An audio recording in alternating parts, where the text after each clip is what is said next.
مریم نے کوئی راستے میں رہ گئی تھی، اس کی بھی لانگ مارچ، لیکن سب کا ایک کہہ رہے تھے کہ مہنگائی سے لوگ تباہ ہو گئے. تو آج اللہ کیونکہ الحق ہے، سچ کا خدا ہے، اس کی وعدہ ہے کہ وہ سچ سامنے لے آئے گا. ذرا آج قوم کو بتانا چاہتا ہوں کہ آج آٹا ہمارے دور میں 60 روپے کلو تھا، آج 135 روپے کلو پہنچ گیا. جو عام آدمی کھانے کی اس کی پینے کی چیز ہے. جو گھی ہے وہ 380 ارب تھا، آج 600 ارب کے جی پہنچ گیا. جو چکن عام آدمی کی، جو خاص طور پہ کبھی کبھی اپنے بچوں کو وہ چکن کھلاتے ہیں، وہ 335 روپے کے جی سے 700 روپے کے جی پہ پہنچ گیا. جو دالیں ہیں، جو عام آدمی گھروں میں، عام آدمی کی تو دال روٹی، پیاز کی قیمت دگنی سے بھی زیادہ ہو گئی ہے. دالیں گئی ہیں 250 روپے کے جی سے 400 روپے. اور اب کسان دیکھیں، ہمیں جب تک کسان کو نہیں اٹھاتے، اور جو ہم نے پوری کوشش کی اٹھانے کی، اور ماشاءاللہ ہمارے دور پہ آخری 2 سال میں کسانوں کے پاس ریکارڈ پیسہ آیا. ہم نے ان کو ٹائم پہ جو گنے کی فصل کٹتی تھی، شوگر مل سے ٹائم پہ پیسہ لے کے دیا، پوری قیمت لے کے دی، کٹوتی ختم کی، ٹائم پہ پیسہ ملو اور اپنی زمینوں پہ لگایا. ریکارڈ 4 فصلوں کی ریکارڈ پروڈکشن 2 سال ہوئی ہماری، یعنی بمپر کراپس ہوئی. تو آج وہ جو یوریا استعمال کرتا ہے وہ 1668 روپے ہمارے دور میں تھا، آج یوریا گیا ہے 3000 روپے پہ. ہمارا جو پھر میں اور بھی چیزیں جو گھر بنانے کے لیے سریا لوگ استعمال کرتے ہیں، سیمنٹ استعمال کرتے ہیں، تو سیمنٹ گیا ہے 865 روپے سے 1062 روپے پہ. جو سریا استعمال کرتے ہیں وہ 2 لاکھ روپیہ ٹن سے، سلیب سے، وہ گیا ہے 3,05,000 پہ. 2 لاکھ سے 3,05,000 پہ. اب جو لوگوں نے گھر بنا رہے ہیں، کنسٹرکشن کر رہے ہیں، ان سب کو مشکلیں پڑ گئی ہیں. جو پروجیکٹس تھے ہمارے، مثلا آپ سڑکیں بن رہی تھیں، جو پرانے پروجیکٹس چل رہے تھے، ان سب میں مشکلیں پڑ گئی ہیں. ہم جو شوکت خانم بنا رہے ہیں، اور جو انشاءاللہ اس سال کی اینڈ میں کھلنا تھا کراچی میں، اب وہ سارے ہمارے جو ایسٹیمیٹس ہیں وہ سارے اپسیٹ ہو گئے ہیں. امپورٹس رک گئی ہیں، جو سٹیل کی امپورٹس تھی، کئی چیزیں رک گئی ہیں. تو سارے اس طرح پروجیکٹس، جو آن گوئنگ پروجیکٹس ہیں، سب متاثر ہو گئے ہیں. یہ جو قیمتیں بڑھی ہیں سیمنٹ کی اور سٹیل کی. لوگ گھر بنا رہے تھے، ان کے گھروں کے قیمتیں ایک دم اوپر چڑھ گئی ہیں. پھر دوائیں، انہوں نے امپورٹس کے اوپر جو بین کیا ہے، جو لائف سیونگ ڈرگز ہیں، جو خاص طور پہ آپ استعمال کرتے ہیں، کینسر کی ڈرگز، ہارٹ کے لیے، وہ ان سب میں قلت آ گئی ہے. کیونکہ یہ جو سوچے سمجھے بغیر سب امپورٹس بند کیے ہیں، جس میں متاثر ہو رہے ہیں ہاسپٹلز اور وہ مریض جن کی سیریس بیماریاں.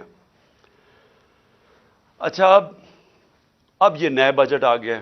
یہ میں آپ کو بتا رہا ہوں، یہ اب تک جو مہنگائی ہوئی تھی. اب یہ جو انہوں نے ابھی جو آج لے کے آئے ہیں، اس کے اندر گیس اور بجلی. میں عوام آدمی کی پھر بات کر رہا ہوں کہ جو گیس کا جس کا بل 3,000 کا آتا تھا، وہ آج ہو جائے گا 4,300 کا. جو بجلی کا بل جن کے گھر 10,000 آتا تھا، وہ 13,000 پہ چلا جائے گا. سو یہ مزید میں آپ کو آج کے بل کے بعد جو مہنگائی ہے. Sales tax across the board بڑھا دی ہے، یعنی ساری چیزیں، کیونکہ سیلز ٹیکس انہوں نے بڑھایا ہے، ساری چیزیں اس سے مہنگی ہوں گی. اور جو بھی میں نے سریا کی اور سیمنٹ کی بات کی تھی، ان کے اوپر جو گیس، سریا بنانے کے لیے جو سٹیل ملز کو گیس جاتی تھی، اس میں 14% انکریز کر دیا، تو اس کی قیمت اوپر جائے گی. سیمنٹ 10% گیس کی قیمت انکریز کر دی ہے، تو مزید اس کی قیمت اوپر چلی جائے گی. یوریا کے لیے جو پھر کسانوں کا مسئلہ آئے گا، یوریا کے لیے جو گیس 70%، اس پہ 70% گیس کی قیمت بڑھا دی گئی ہے، جو یوریا یعنی جو کھاد کی فیکٹریز کے اوپر گیس جاتی تھی، تو اس سے ایک بوری کے اوپر 375 روپے کا اضافہ ہو جائے گا اب کسانوں کے لیے۔ اور کسانوں کو آگے مشکل پڑی ہوئی ہے کہ ٹیوب ویلز کے اوپر جو بجلی کی تھی اس کی سبسڈی ختم کر دی ہے، تو مزید اور کسانوں کے لیے اور ایک اور عذاب آ رہا ہے۔ اب اس سے ہوگا کیا؟ اس سے ہوگا یہ دو چیزیں ہوں گی۔ ایک، مہنگائی بڑھے گی۔ مہنگائی آ گئی 50 سال میں پاکستان کی تاریخ کی سب سے زیادہ مہنگائی ہے۔ میں نے پھر سے کہا کہ ان کی ساری کیمپین ہمارے خلاف کیا تھی کہ ہم نے بہت زیادہ مہنگائی کر دی۔ ہمارے دور پہ جو مہنگائی تھی وہ 12% تھی، وہ آج پہنچ گئی ہے 30% کے اوپر اور مزید بڑھنے والی ہے۔ جو سب سے خوفناک چیز ہے، جو فوڈ انفلیشن، جو کھانے پینے کی چیزیں جو مہنگی ہوئی ہیں، وہ ہمارے دور پہ 16% تھی، آج 40% پہ پہنچ گئی۔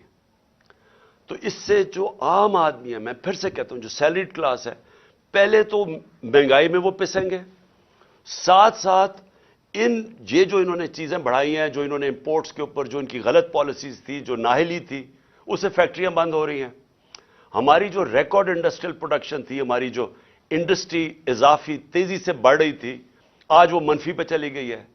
جو انڈسٹریز، جو ٹیکسٹائل انڈسٹری، آپ فیصل آباد جا کے دیکھیں، جدھر مزدور نہیں ملتا تھا، آج بے روزگاری شروع ہو گئی ہے۔ ایک طرف بے روزگاری، ایک طرف مہنگائی۔ انٹرسٹ ریٹ انہوں نے ریکارڈ اوپر کر دی ہیں۔ اس کا مطلب کہ جو بھی آپ کوئی نیا کاروبار شروع کرے گا وہ 100 دفعہ سوچے گا، کیونکہ انٹرسٹ ریٹ اوپر چلے گئے، سود کی شرح اتنی اوپر چلی گئی ہے۔ تو ایک طرف مہنگائی، دوسری طرف بے روزگاری۔ اب میں جو آج میرا اصل آج آپ سے بات چیت کرنے کا مقصد کیا تھا، اب آگے ہم کیا کر رہے ہیں، جا کدھر رہے ہیں؟ میں اس لیے آپ سے کہہ رہا ہوں کہ یہ جو مزید مہنگائی آئی ہے، اور یہ جلدی جلدی انہوں نے کی ہے، شروع میں ان کو سمجھ نہیں آئی کیا کرنا تھا۔ اپنے این آر او کے اوپر انہوں نے وقت گزارا۔ ان کو صرف ایک پڑی ہوئی تھی کہ کس طرح کے ان کے 1100 ارب روپے کے ان کے اوپر کرپشن کیسز تھے وہ ختم ہو۔ ہم ہر سال، ہمارے 3.5 سال کے اندر، ہر سال جو نیب ریکور کرتی تھی چوری کا، وہ 160 ارب روپیہ تھا۔ ہم نے 480 ارب روپیہ اپنے دور میں نیب نے ریکور کیا تھا۔ ہم نے نہیں کیسز بنائے تھے، یہ پرانے کیسز تھے، لیکن ہمارے دور میں نیب پیسے ریکور کر رہی تھی کیونکہ ہم کسی کو بچا نہیں رہے تھے۔ اب 1100 ارب روپے کے جو کرپشن کیس ہیں انہوں نے معاف کروا لیے۔ تو ایک طرف قوم کی کمر توڑ دی ہے مہنگائی اور بے روزگاری سے، دوسری طرف انہوں نے اپنے کرپشن کے کیسز معاف کروا لیے، اور تیسری طرف روپیہ ڈالر کے بنسبت 90 روپیہ گرا ہے۔ کہ کبھی پاکستان کی تاریخ میں اتنا زیادہ ڈالر مہنگا نہیں ہوئی اور اتنی تیزی سے روپیہ گرا نہیں ہے۔ تو قوم کے لیے تو کیا ہوا اس سے؟ اگر آپ کی 30,000 روپیہ تنخواہ تھی، آج صرف وہ 20,000 روپے کی 30,000 روپے کی تنخواہ 20,000 کی چیزیں خرید سکتی ہے۔ آج جو ڈی ویلیویشن ہوئی ہے، ساری قوم کا جو جیسے کہتے ہیں نا جی ڈی پی، کیونکہ جی ڈی پی ڈالر سے میجر ہوتی ہے، تو پر کیپٹا انکم ڈالر سے میجر ہوتی ہے، وہ ساری نیچے آ گئی ہے۔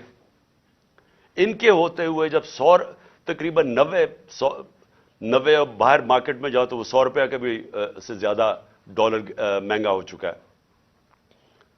تو جب کہ ایک قوم کی دولت میں کمی ہوئی ہے، یہ جو سارے 30 سال سے ملک کا پیسہ چوری کر کے، منی لانڈرنگ کر کے باہر لے کے گئے ہیں، ان کے ایون سیل اپارٹمنٹ اور ان کے مے فیئر میں اور بڑی بڑی گاڑیاں اور ون ہائٹ پارک اور یہ جو باہر ہوٹل خریدے ہوئے ہیں اور انہوں نے بے نامی چیزیں خریدی ہوئی ہیں، باہر بینکوں میں آف شور اکاؤنٹس میں پیسے رکھے ہوئے ہیں، قوم کے لیے 90 روپے ان کی دولت میں کمی اگر روپے میں پڑے ہوئے ہیں، اور ان کے باہر پیسے میں 90 روپے اضافہ ہو گیا۔ پاکستان کے مقابلے میں ان کے پیسے میں 90 روپے زیادہ امیر ہو گئے ہیں۔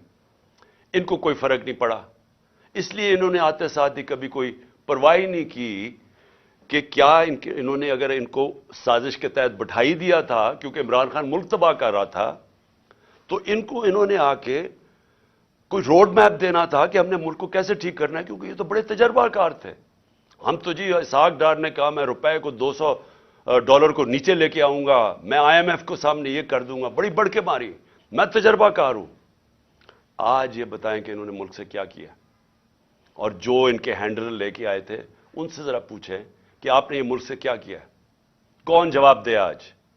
آج جو ابھی یہ جو شروعات ہے، ابھی یہ جو $90 کے جو گرا ہے، جو روپیہ گرا ہے ڈالر کے مقابلے میں، ابھی اس کی مزید مہنگائی آنی ہے.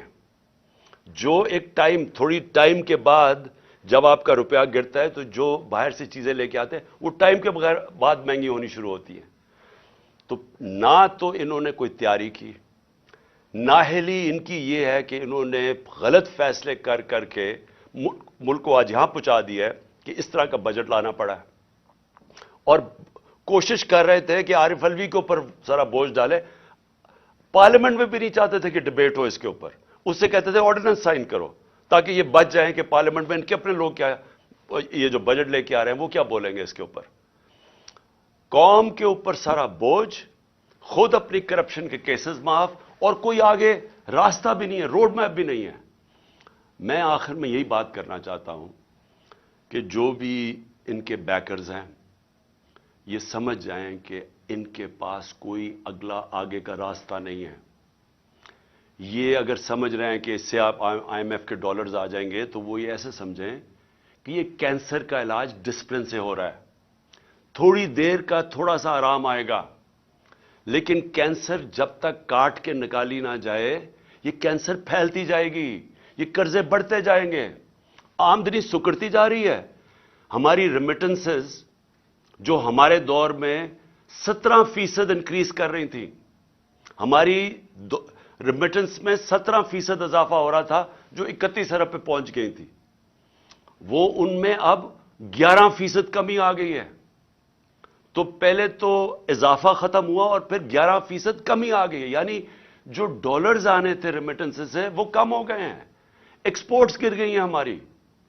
تو ہمارے پاس تو جو آمدنی ہے وہ تو سکڑتی جا رہی ہے، فیکٹریاں بند ہو رہی ہیں، بے روزگاری بڑھ رہی ہے، لیکن قرضے بڑھتے جا رہے ہیں کیونکہ یہ تو قرضے ہی لیے نا IMF سے، اور ہم یہ امید رکھ رہے ہیں کہ اور بھی ملٹی نیشنلز قرضے دیں گی. تو وہ تو قرضے ہیں، تو یہ حل تو نہیں ہے. حل کیا ہے؟ حل جو میں تب سے کہہ رہا ہوں، میں نے کوشش بھی کی، اپنی گورنمنٹ خود میں نے ڈیزالو کی اپریل میں الیکشنز کروانے کے لیے، لیکن پورا پلان بنا ہوا تھا کیونکہ فیصلہ ہو گیا تھا عمران خان بہت خطرناک ہے اس ملک کے لیے. تو تب سے وہی ابھی بھی حل ہے. اس ملک میں اگر ہم نے صاف اور شفاف الیکشن نہ کروائے، ایک پبلک مینڈیٹ سے گورنمنٹ نہ آئی جو کہ پبلک جس کے پیچھے کھڑی ہو جس گورنمنٹ کے، وہ گورنمنٹ پھر مشکل فیصلے کرے، وہ جو میں کینسر کو کاٹ کے نکالے ملک سے، سٹرکچرل ریفارمز کرے، جو آج ملک کی ضرورت ہے، رول آف لا قائم کرے، گورننس سسٹم ٹھیک کرے، تب جا کے یہی جو کرائسس ہے یہ ہم فائدے میں اس کو کر سکتے ہیں. یہ جو ہم دلدل میں پھنسے ہوئے ہیں اس میں نکلتے نکلتے ہم ملک کو پوری طرح اٹھا سکتے ہیں. یہ ہمارا فائدہ ہو سکتا ہے کہ ہم اس کرائسس کا، اگر اس کرائسس سے ملک میں اصلاحات کریں. لیکن وہ گورنمنٹ کر سکتی ہے جس کے پاس پبلک پیچھے کھڑی ہو. جب آپ کے پاس پبلک مینڈیٹ نہیں تو آپ ان PDM کے یہ جو اوپر 60% لوگ ضمانت پہ ہیں کرپشن کیسز پہ، اور ان کا سلوشن یہ ہے، کیونکہ ان کے پاس تو حل کوئی نہیں ہے، ان کا سلوشن یہ ہے کہ عمران خان کے اوپر 60 FIR کاٹ دو، اس PTI کے لوگوں کو جیلوں میں ڈالو، ان کے اوپر تشدد کرو، ان کو خوف پھیلاؤ، ان کو ڈراؤ دھمکاؤ، اور ان کو اور اس طرح کرو کہ جب وہ بالکل پارٹی ان کی ٹوٹ جائے تو پھر الیکشن کرواؤ. وہ ہونے نہیں لگا کیونکہ آپ جتنا زیادہ دبائیں گے وہ پارٹی اتنی اور اٹھتی جا رہی ہے. پبلک کوئی بیوقوف تو نہیں ہے، پبلک تو فیصلہ کر بیٹھی ہے جس کی وجہ سے یہ ڈرے ہوئے ہیں. تو صرف اور صرف عمران خان کو باہر کرنے کے لیے ملک کو تباہ نہ کریں. یہ اصل میں جانا ہے ہماری سیکیورٹی کے اوپر.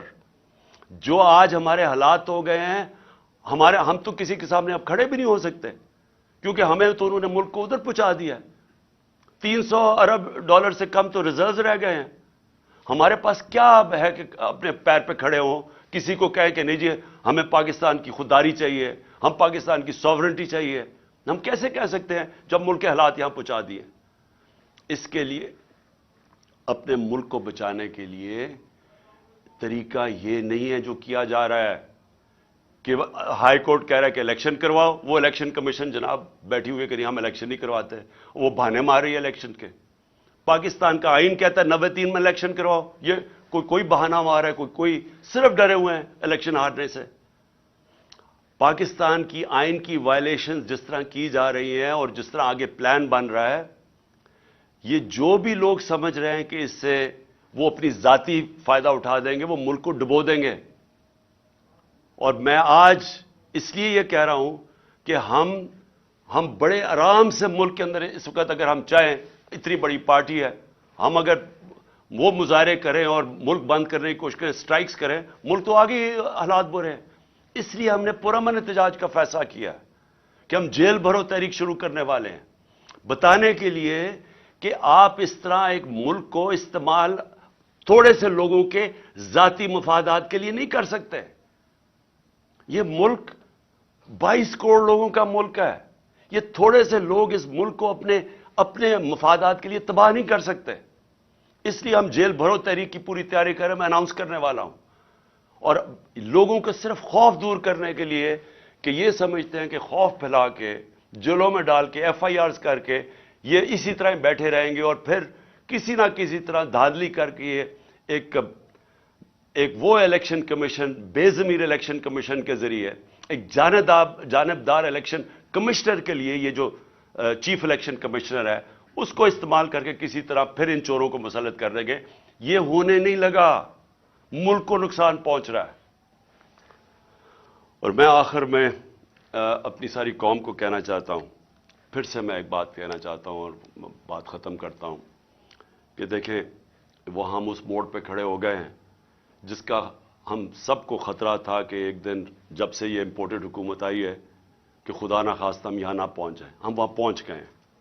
ہمارے سامنے اب صرف 2 راستے ہیں. ہم چپ کر کے اب انتظار کریں کہ مزید ملک تباہی کی طرف جائے, یا ہم ایک پرامن احتجاج کی تحریک کے اندر سب شامل ہوں اور بتائیں ان کو کہ آئین اور قانون کے بغیر کوئی دنیا کا معاشرہ نہیں چل سکتا. دنیا کا معاشرے جتنے بھی ہیں وہ رول آف لا پہ چلتے ہیں, اور رول آف لا آئین ڈیفائن کرتا ہے, اور آئین آپ کو کہتا ہے کہ 90 دن میں الیکشن کروائی جائے. اس سے جتنا آپ پیچھے ہٹتے جائیں گے آپ ملک کو ادھر دھکیلتے جائیں گے, جدھر ملک جس کو کہتے ہیں بنانا ریپبلک, جدھر جنگل کا قانون ہوتا ہے ادھر ملک کو دھکیلا جا رہا ہے. ہم یہ کبھی ہونے نہیں دیں گے. اور میں نے صرف اپنے لوگوں کو بھی سب کو تیار کیا, اپنی قوم کو, کہ ہم ایک پرامن احتجاج کے لیے تیار ہو جائیں, کیونکہ مجھے ابھی تک کوئی نیت نہیں نظر آ رہی ان کی آئین کے اوپر چلتے ہوئے 90 دن میں الیکشن کروانے کی. پاکستان زندہ باد.